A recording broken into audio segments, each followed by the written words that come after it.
Bismillahirrahmanirrahim. Assalamualaikum warahmatullahi wabarakatuh. Halo semuanya, saya Athena Sadatul Nisa dengan NPM 21106311300003. Program Studi Pendidikan Islam Anak Usia Dini, Fakultas Agama Islam Universitas Singapura Bangsa Karawang. Kelas 5 Abyaud. Video ini saya buat untuk memenuhi tugas ujian akhir semester pada mata kuliah Pembelajaran Sains Anak Usia Dini dengan dosen pengampu yaitu Ibu Ina Nirmala SPD MPD. Di sini saya akan menjelaskan rancangan kegiatan eksperimen sains yang sudah saya buat. Baik, selanjutnya kita langsung saja ke bagian LPPH-nya. Yang pertama itu ada kegiatan pembuka.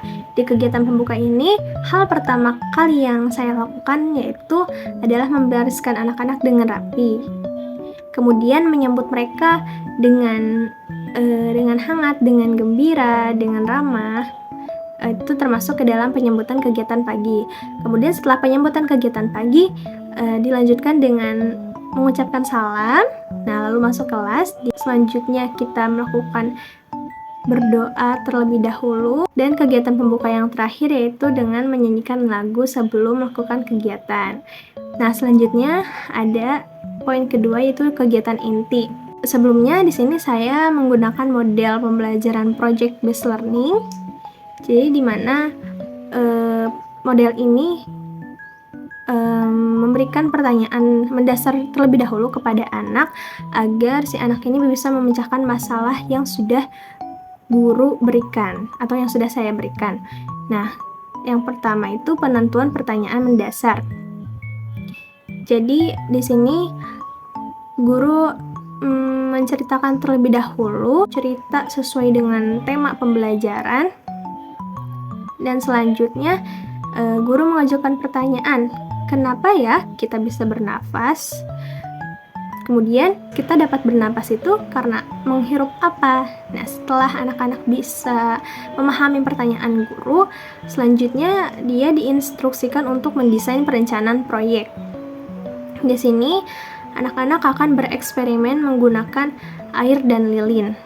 Kemudian anak berdiskusi bagaimana sih caranya lilin tersebut bisa mati tanpa ditiup.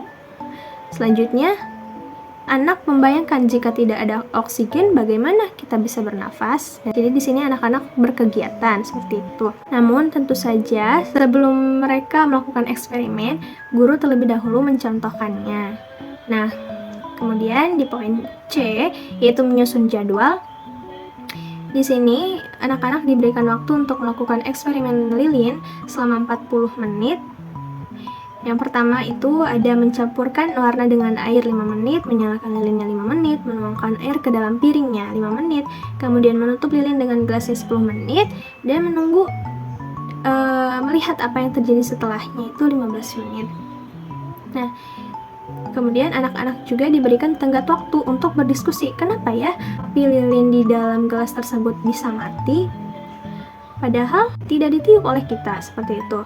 Kemudian anak juga menyebutkan alasan kenapa bisa terjadi hal tersebut. Kemudian poin D-nya itu mengawasi proses pengerjaan proyek.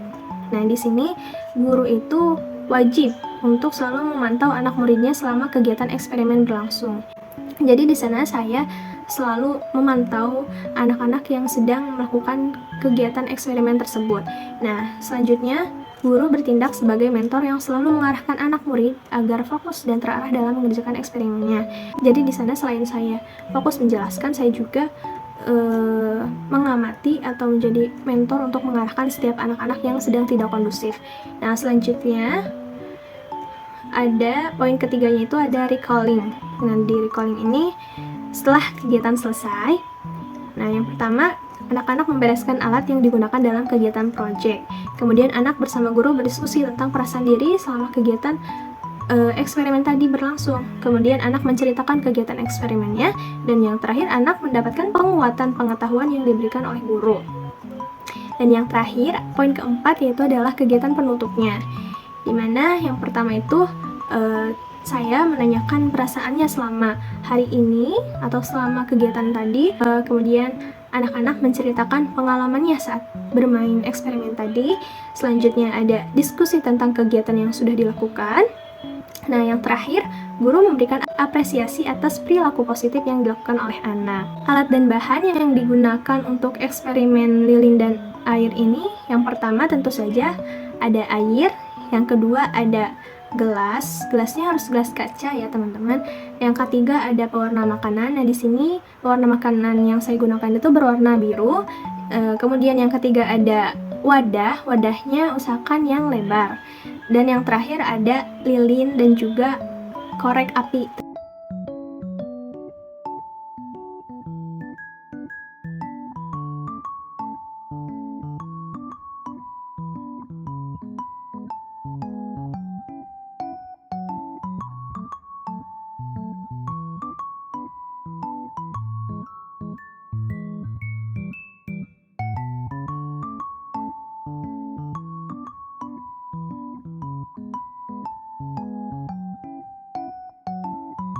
Baik, di sini saya akan menjelaskan kompetensi apa saja sih yang sudah anak capai selama kegiatan eksperimen berlangsung yang sudah saya rancang tersebut.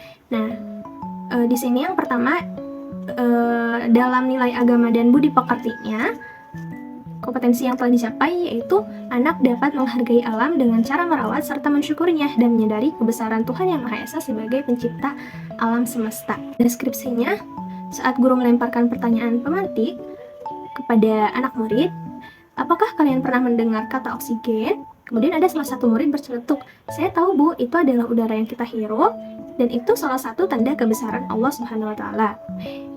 Artinya kompetensi nilai agama dan budi pekerti yang sudah saya sebutkan tadi itu sudah tercapai. Kemudian untuk aspek jati dirinya itu ada 3 poin.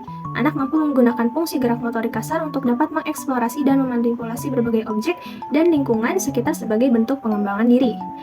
Ini menyangkut dengan fungsi gerak motorik kasar. Nah, tentu saja di dalam kegiatan eksperimen tadi ada salah satu murid yang bernama Fatimah. Fatimah ini berjalan dengan hati-hati dan menyeimbangkan badannya agar air yang dia ambil dari tempat cuci tangan itu tidak tumpah ke bawah. Jadi di sini motorik kasarnya juga terstimulasi dan kompetensinya juga tercapai. Terus selanjutnya masih dalam aspek jati diri, anak mampu menggunakan fungsi gerak motorik halus untuk dapat mengeksplorasi dan memanipulasi berbagai objek dan lingkungan sekitar sebagai bentuk pengembangan diri. Nah, contohnya yaitu ketika Fatimah menuangkan air ke dalam wadah yang telah disiapkan, lalu menaruh lilinnya, kemudian menutupnya dengan gelas. Nah, di situ pasti motorik halusnya juga terstimulasi, artinya kompetensi yang sudah saya sebutkan tadi juga tercapai. Selanjutnya, anak mampu menggunakan fungsi gerak taktilnya untuk dapat mengeksplorasi dan memanipulasi berbagai objek dan lingkungan sekitar sebagai bentuk pengembangan diri. Di sini, untuk fungsi gerak taktil, contohnya itu Fatimah bermain air menggunakan tangannya dengan remahan atau lelehan lilin yang jatuh ke bawah air.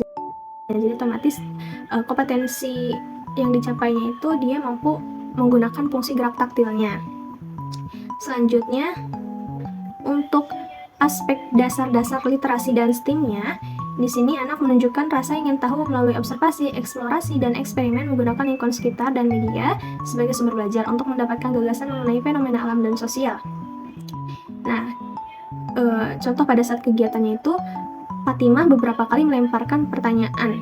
Salah satunya itu, dia bertanya, Ibu, oksigen itu asalnya dari mana sih? Kemudian, Ibu, lilin itu biasanya digunakan untuk perayaan ulang tahun.